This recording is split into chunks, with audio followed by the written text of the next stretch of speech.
నమస్తే, welcome to Telugu రాజ్యం. నేను మీ రామ్. ప్రస్తుతం మీ ముందు ఒక వీడియో కనిపిస్తోంది, ఒకసారి చూడంండి.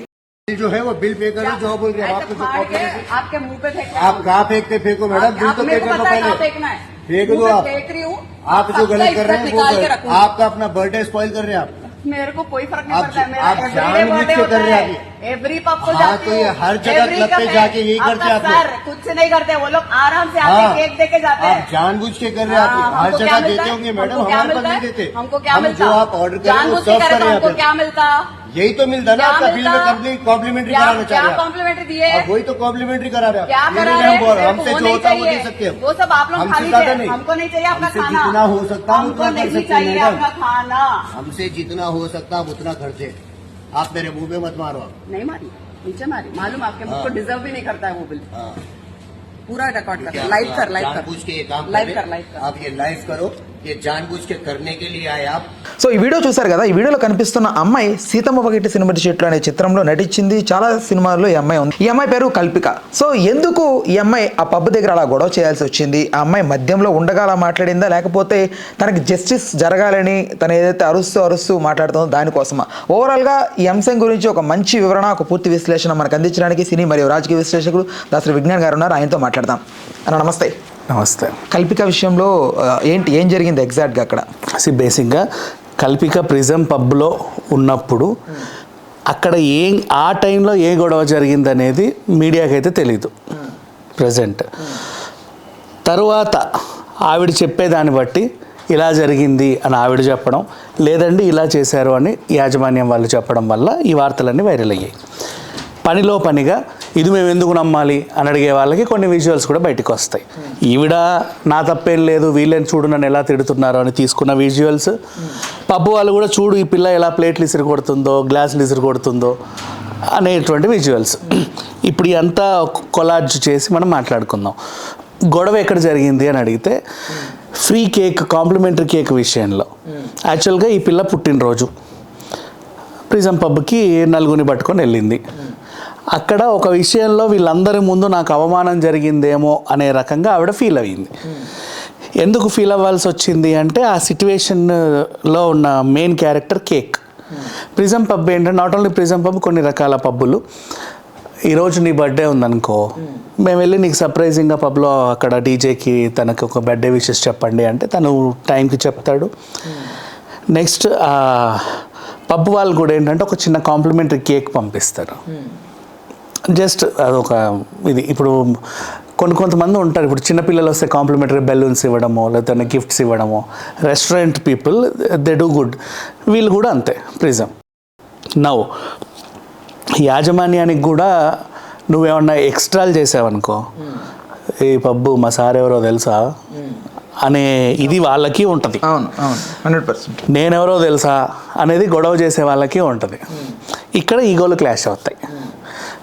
ఇప్పుడు పాపం ఇవిడ గొడవ చేయడానికైతే అక్కడికి వెళ్ళాలా, వాళ్ళు కూడా ఈవిడ చేత గొడవ చేయించుకొని ప్లేట్లు గ్లాసులన్నీ బగలగొట్టించుకుందామని ఆవిడకి ఫ్రీ కేక్కి పిలుచుకోవాలి. ఇక్కడ ఏం జరిగింది, బర్త్డే పార్టీ హ్యాపీగానే జరుగుతూ ఉంది. కేక్ తెచ్చారు. కేక్ విషయంలో ఏదో సంథింగ్, ఇలా కాదు అలా ఉంటే బాగుండు, అలా కాదు ఇలా ఉంటే బాగుండు, నువ్వు సజెషన్స్ ఇస్తున్నావు. వాడు నిన్ను కాంప్లిమెంటరీ ఈ మాత్రం ఇవ్వడమే ఎక్కువ అన్నట్టు నువ్వు ఫీల్ అయ్యావు. అంటే ఏంటంటే పేరు ఇది కాదబ్బా, ఇట్లా చెరిపేసి అదే అయ్యి అట్లా కాదు అంటే ఇప్పుడు నేను సర్ప్రైజ్ ఇవ్వాలి, నీకు తెలియదు, నువ్వు కల్పికవే అక్కడే ఉన్నావు. ఈ కేకు అరే ఇది కాదండి పేరు ఇక్కడ రాయండి అట్లా డబ్బా అవన్నీ కుదరదుస్తున్నారు. ఇప్పుడు వాళ్ళంతా వెళ్ళిపోయారు, ఈ టైంకి ఏం సెట్ అవ్వదు కానిచ్చేయండి అంటే, అరే సార్ చెప్పాం కదా ఆల్రెడీ అదంటే కాంప్లిమెంటరీ అండి ఇది. ఆ పదం ఉంటుంది అంటే కాంప్లిమెంటరీ నేను ముష్టేస్తున్నావా నాకు అలా స్టార్ట్ అవుతుంది. వీళ్ళు అంటుంటే నేను బర్త్డే పార్టీకి పిలిచినప్పుడు నా గెస్ట్కి ఇక్కడ అవమానం జరిగింది, నేను ఎందుకు ఊరుకుంటా అంటే నేను పిలిచింది నాకు అవమానించడానికి, పైగా నా కోసం వీడు కేక్ తెచ్చి వాడక్కడ అవమానపడ్డం ఏంటి. ఈవిడ ఒక రెండు మాట అంటది, ఎవరిదో తెలుసా ఈ పబ్బు, మా సార్ ఎవరో తెలుసా అన్నట్టు వీళ్ళు ఒక మాట అంటారు. ఇక్కడ ఘర్షణ వాతావరణం స్టార్ట్ అయింది. అది కాస్త పెరిగి ఏంటి అదేంటి ఇదేంటి అనగానే వీరు కూడా ఒక రకంగా రెచ్చిపోతారు. బేసిక్గా ఇలా పార్టీ ఇవ్వడానికి వచ్చిన నేను కల్పిక గురించి మాట్లాడట్లా. కొంతమంది ఎలా ఉంటారు అంటే ఆ రోజు వాళ్ళ పార్టీ వల్లే ఈ పబ్బు ఏదో అయిపోయినట్టు ఇంత పెద్ద పార్టీ ఆర్గనైజ్ చేస్తుందంటే నా మీద పడే ఈ పబ్బు కనీసం ఒక 10 ఏళ్ళు బతుకుద్ది అనే ఫీలింగ్లో వీళ్ళు ఉంటారు. ఈవెన్ వాళ్ళు పిలిచే గెస్ట్లను కూడా ఓ టైప్ ఆఫ్ ఆధిపత్యం ప్రదర్శిస్తూ ఉంటుంది ఆ ఫేస్లో. అది ఎందుకు వస్తుందో తెలియదు కానీ అసలు వీళ్ళందరూ మందుకు తిండికి గతి లేక నేను పిలిస్తే వచ్చినట్టుగా ఫీల్ అయ్యే వాళ్ళు కూడా కొంతమంది ఉంటారు, పార్టీ ఆర్గనైజ్ చేసేవాళ్ళు. ఒక్కొక్కరిది ఒక్కొక్క టైప్ ఆఫ్ మెంటాలిటీస్ ఉంటాయి. ఈ మెంటాలిటీస్ అన్నిటికీ కొంచెం మందు పడింది అనుకో, ఎన్ని మెంటాలిటీస్ ఉన్నా కామన్ సెన్స్ అనేది ఒకటి ఉంటుంది. అది చాలా మందికి ఉండదు. 100కి 100% ఉండట్లా కూడా ఉండట్లా. ఈ మెంటాలిటీస్కి ఇంత మందు పడేసరికి అవి కాస్త అవి పరిధి దాటి ఎక్కడికి వెళ్తాయో ఏం మాట్లాడతారో కూడా అర్థం కాని సిచ్యువేషన్కి దాటుకొని వెళ్ళిపోతాయి. ఇప్పుడు ఆ గొడవ కొంచెం ముదిరేసరికి ఏంటి నువ్వు మీ సార్ ఎవరితో మేమెవరో తెలుసా, నాకు ఎవరెవరు తెలుసా అనే ఇప్పుడు వీడు పిలిచే వాళ్ళందరూ కూడా కొంచెం హైఫై పీపులే ఉంటారు. ఒక్కొక్కడికి వాడో వీడో ఎవడో గొట్టంగాడు ఆకు ఒక్కగాడు తెలిసే ఉంటాడు. మీ సార్ అదైతే మేము ఇది మాకు వాళ్ళు తెలుసు, మాకు వీళ్ళు తెలుసు, నాకు లోకల్ ఎమ్మెల్యే తెలుసు, ఇలా సడన్గా జిహాద్ అనలా ఇంకా థ్యాంక్ గాడ్.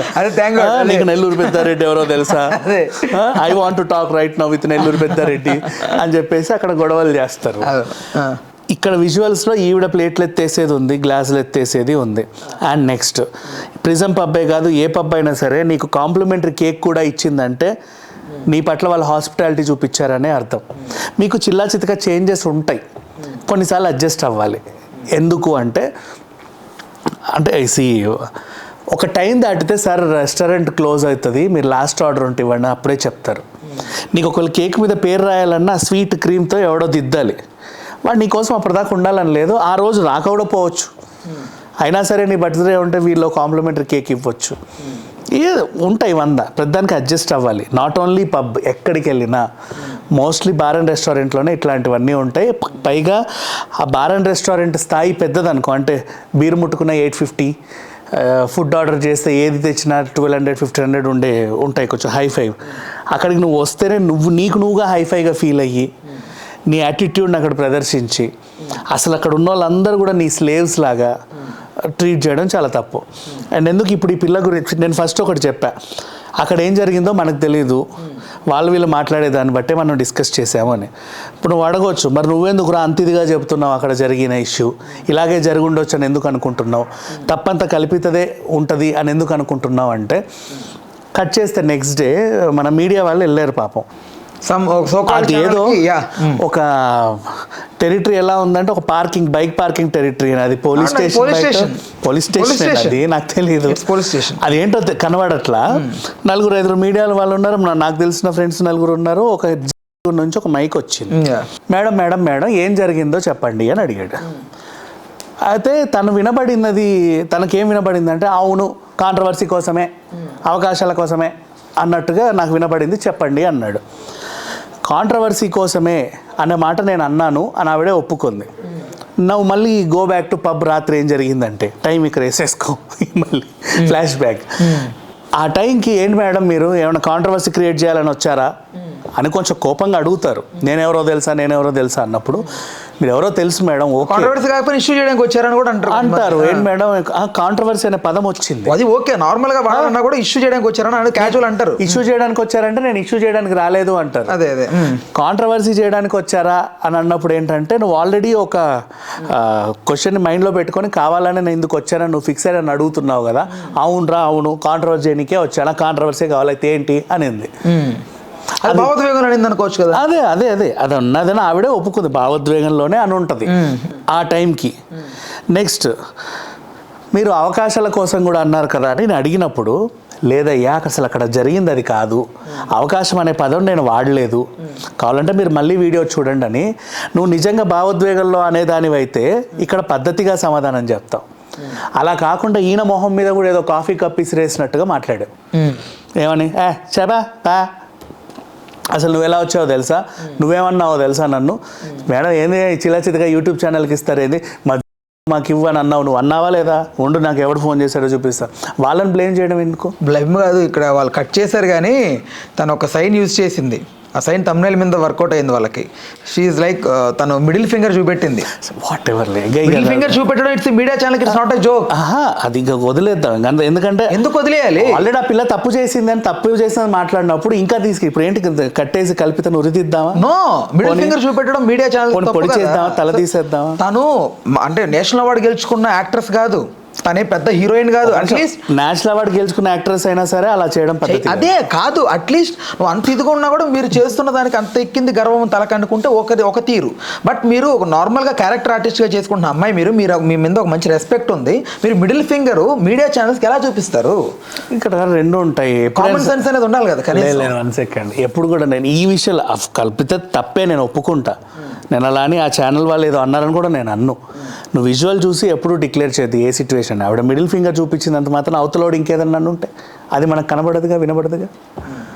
అలాంటివి కూడా ఉంటాయి. ఎప్పుడు సిచ్యువేషన్ రిపోర్టర్ అంత నీచంగా మాట్లాడాడంటే ఎందుకు మాట్లాడరు? ఇప్పుడు మోహన్ బాబు మొహం మీద మైక్ పెట్టి తన్నులు తినలా ఒకడు గాడిద, మరి వాడినేమంటాం? దానికి దీనికి సింక్ ఎలా సింక్ అంటే వాడికి కూడా కొంచెం బుద్ధి ఉండాలిగా.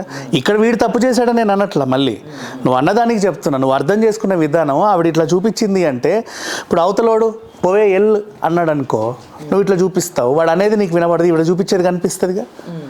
అవునా? దెన్ ఎప్పుడు చూసేవి నేనైతే నమ్మను బా. చూసేవి వినేవి నేను ఎప్పుడూ నమ్మను. అక్కడ ఏం జరిగిందో నా కోర్ ఈ ఇంచు నుంచి ఆ ఇంచు వరకు తెలిస్తే తప్ప నేను మాట్లాడను. ఈవెన్ ఈ టాపిక్ గురించి నేను అందుకే స్టార్ట్ చేశా, రాత్రిపూట అక్కడ ఏం జరిగిందో మీడియాకి తెలియదు అని. అలా అని ఈవిడ తప్పు లేదని కాదు, ఈవిడ తప్పు ఉంది. ఎక్కడ కనబడింది? సదరు మీడియా అతను వచ్చి, మేడం మీరు అవకాశాల కోసం అంటే, నేను అవకాశాల కోసం కాదు అని నువ్వు పద్ధతిగా చెప్పాలి. నువ్వు పద్ధతిగా చెప్పకుండా పిచ్చి పిచ్చిగా వాగావంటే, రాత్రి నువ్వు పబ్లో కూడా అలాగే చేసావు. సో ఇప్పుడు నువ్వు తాగి లేకుండా పిచ్చి పిచ్చిగా వాగావంటే, నువ్వు తాగిన తర్వాత ఇంకెంత పిచ్చిగా తయారవుతావు? ఆ మోతాదుని నేను ఎస్టిమేట్ చేసి ఇక్కడ చెప్తున్నా. సో ఇలా చూసినప్పుడు అండ్ మళ్ళీ అతన్ని చల్ చల్ చల్ అనింది, ఇంకేదో అనింది, కొన్ని పదాలు అసలు అనకూడకుండా అనింది. అంటే ఏదో వాడేదో గతి లేక ఫుటేజ్ కోసం నీ దగ్గరకు వచ్చినట్టుగా ఆ దగ్గర తీసి పడేసావు. ఈ మధ్య మీడియా ప్రతినిధుల మీద ఇట్లా ఇది ప్రతి వాళ్ళు వచ్చి ఎంతో అంత చీప్ అయిపోయింది మీడియా అంటే వీళ్ళకి. అండ్ నెక్స్ట్ లేదు, మనం కూడా కొంచెం మన పద్ధతులు నీట్గా మెయింటైన్ చెయ్యాలి. ఎప్పుడూ అవతలనే తిట్టొద్దు. నెక్స్ట్ ఇంకొకటి, ఆ పిల్ల మళ్ళీ ఏదో ఫోన్ తీసింది, ఇంకేదో చేసింది, విజువల్స్ అనింది. నెక్స్ట్ మళ్ళీ రాత్రి పోలీసులకి ఇలా విజువల్స్ చూపించేది ఒకటి చూసా. నువ్వు తీస్తున్నావు అంటే నిన్ను తిట్టే వాళ్ళదే తీస్తున్నావు, ఓకేనా? నువ్వు వాళ్ళని ఏమన్నావు? నువ్వు తీవేది, నువ్వు తిట్టి తర్వాత వాళ్ళని తీ. నువ్వు తిట్టడం వదిలేసి ఇప్పుడు రెచ్చిపోండి, చూడండి ఎలా రెచ్చిపోతున్నారో వీళ్ళు అని చూపించకూడదు. అర్థమైందా? అది వాళ్ళు కూడా చూస్తున్నారు. సో వాట్ ఎవర్, నువ్వు కాంట్రవర్సీ చేయడానికి రాలేదు, ఎందుకు రాలేదు? ఓవరాల్గా ఎక్కడ ఏమైందంటే, కేక్ విషయంలో చిన్న గొడవ వచ్చి ఉంటుంది. ఇప్పుడు నీ బర్త్డేకి నేను వచ్చాను, నీది గేటెడ్ కమ్యూనిటీ ఫర్ ఎగ్జాంపుల్, నేను గిఫ్ట్ పట్టుకొని వచ్చాను, నన్ను వాచ్మెన్ ఆపి నాకు వాచ్మెన్కి చిన్న గొడవ అయితే నువ్వు వెళ్ళి నీ వాచ్మెన్ని పిచ్చి పిచ్చే తిట్టేస్తూ ఉంటావు. ఎందుకు అంటే ఫ్రెండ్ ముఖ్యం కాబట్టి. నువ్వు అక్కడ ఎక్కడ తగ్గకూడదు. ఇక్కడ కూడా అదే జరిగింది. ఆ సర్వర్ మీద ఆ కేక్ తెచ్చిన ఆవిడ మీద ఈవిడ అరిచింది. కానీ ఆ కేక్ తెచ్చినోడు ఈవిడ చేత అరిపించుకోవడానికి వచ్చినోడు కాదు కదా. ఇప్పుడు ఇక్కడ ఏంటంటే ఈగో టు ఈగో క్లాష్ అయిన మధ్యలో ఆ కేక్ విషయం మనం మర్చిపోతారు, ఎటో వెళ్ళిపోద్ది, ఇది ఎక్కడికో వెళ్ళిపోద్ది. వాడు ఒక మాట అంటాడు, ఇది ఎట్లా కాంప్లిమెంటరీ కదా సార్, పేరు ఉంటేంది లేకపోతే ఏంది, కాంప్లిమెంటరీ అయితే ముష్టి పడేస్తున్నావా, ఏమన్నా నీకు ముష్టి కేక్ కోసం వచ్చా అనుకున్నావా? ఇట్లా ఆలోచించొద్దు, తప్పు. అవతలని కూడా అర్థం చేస్తాం. ఇఫ్ ఇన్ కేస్ అక్కడ కామన్ మ్యాన్ ఉంటే అంత ఇష్యూ చేసేవాడు. కాంప్లిమెంటరీ కేక్ ఈవిడకి ఒకటిగా కాదు, ఎప్పటి నుంచో పబ్బులో ఇస్తూ ఉంటారు. ఎక్కడ రాని ఇష్యూ ఈవిడ దగ్గర వచ్చిందంటే ఈవిడకి ఆ సెలబ్రిటీ అనే మైండ్ సెట్ లో నాకే అవమానం జరిగిందనే ఫీలింగ్ లో ఈవిడ లేదు అన్న. ఇంకోటి కూడా ఉంటుంది, ఇది పబ్బు వాళ్ళు ఇస్తున్నట్టుగా మీరు ఇవ్వండి మా తరఫున, మేమందరం అన్నట్టు చెప్పినట్టు కాకుండా అని చెప్పించి కూడా ఇప్పించే వాళ్ళు ఉంటారు. గిఫ్ట్ డెలివరీ, సర్ప్రైజ్ డెలివరీ, అలా కూడా ఉంటుంది. వాట్ ఎవర్, సర్ప్రైజ్ నోరు జారకుండా ఉంటే బెటర్. ఈవిడ చేసింది అయితే ముమ్మాటికి తప్పే. ఎక్కడ పబ్లో చేసిన రచ్చ గురించి అయితే చూస్తే అర్థమవుతుంది. నువ్వు వాళ్ళ ప్లేట్లు గ్లాసులు పగలగొట్టే హక్కు నీకు లేదు. ఎందుకంటే కిందికి వచ్చి నీ కారద్దాలు పగలగొడితే నువ్వు ఊరుకుంటావా? నీతో గొడవ పెట్టుకుని, అంతే కదా. అది కూడా వాళ్ళ ప్రాపర్టీ. అండ్ మళ్ళీ అక్కడ నుంచి తీసుకెళ్ళి ఏం చేసేవాళ్ళు, రాంగ్ ఎలిగేషన్. నన్ను డ్రగ్ అడిక్ట్ అన్నారని పోలీసులకు చెప్తాను. అంటే ఉమెన్ కార్డ్ యూస్ చేస్తున్నాం అక్కడ. నేను ఆడదాన్ని ఏమైనా చేయొచ్చు, వీళ్ళందరూ అబ్బాయిలు, వీళ్ళ మీద ఏమైనా చెప్పేయచ్చు. థ్యాంక్ గాడ్ లైంగిక ఆరోపణలు చేయాల, సంతోషం. అంతకు మించి ఇంకేం ఇప్పుడు పోలీసులు తిరిగి కాదమ్మా డ్రగ్ అడిక్ట్ అనుకుంటున్నారంటే ఏం నువ్వు తీసుకుంటావా అని చెప్పి ఆ కోణంలో తీస్తే మళ్ళీ తలకైనా పోలీసులు ఏం చెప్పారంటే పద్ధతిగా, పాప నువ్వు చేసింది కూడా తప్పే, వాళ్ళనే నిందించొద్దు, పరస్పరం గొడవ అయి ఉంటుంది, సరే వెళ్ళమ్మా వెళ్ళు అని చెప్పేసి పద్ధతిగా పంపిస్తుంటే ఈవిడ మళ్ళీ పోలీసులు కూడా నేను అంత పెద్ద కంప్లైంట్ ఇచ్చినా నన్ను పట్టించుకోవట్లేదు, వీళ్ళందరూ ఒకటే అని ఇంకో స్టేట్మెంట్ పాస్ చేసింది. సో ఈవిడ దగ్గరే అటు తిరిగి రాంగ్ ఉంది. గతంలో కూడా అభినవ్ గోమటం అనే ఆయన మీద నోరు బారేసుకుంది, అతను కూడా స్ట్రాంగ్ కౌంటర్ ఇచ్చాడు. ఏంటో మన వరుస వివాదాలు ఈవిడకి అలవాటో లేకపోతే కావాలని చేస్తుందో చెప్పలేం, కానీ నువ్వు కాంట్రవర్సీ చెయ్యి తప్పులేదు, కాకపోతే అది నీ పేరు నిలబెట్టేలా ఉండాలి కానీ నిన్ను దిగజార్చేలా ఉండకూడదు. ఇది అలాగే ఉంది. ఇంకోసారి ఏమైనా సినిమాలో పెట్టుకోవడానికి కూడా ఆలోచిస్తారు, ఎందుకంటే నువ్వు ప్రొడక్షన్ వాడితో గొడవ పెట్టుకొని ప్లేట్లు గ్లాసులు ఇసిరేసావనుకో, పచ్చడి సరిగ్గా లేదని, మా ఇంట్లో ఎలా పెడతారు ఆవకాయంటే ఇలాగైనా పెట్టేది అని వాడితో గొడవ పెట్టావు అంటే బ్లాక్ మ్యాజిక్ కెమెరా మీద ప్లేట్ ఇసిరేస్తుంది 10 లక్షలు పొక్క. అదే మరి చెప్పు, నువ్వు అలాంటి పనులు చేస్తున్నావు, సో నిన్ను ఎవరు పెట్టుకోరు. రైట్ ఓకే రైట్ అన్న, thanks for the time, thanks for information. Hello, Telugu రాజ్యం ఛానల్ చూస్తున్నారా? సామాజిక రాజకీయ జీవన చిత్రణే తెలుగు రాజ్యం. అతిశయోక్తులు అసత్యాలు ఉండవు. రాజకీయ కోణం కాదు, ప్రజా కోణమే కొలబద్ద. తెలుగు రాజ్యం వీక్షణ మీ ఉత్తమ అభిరుచికి నిదర్శనం.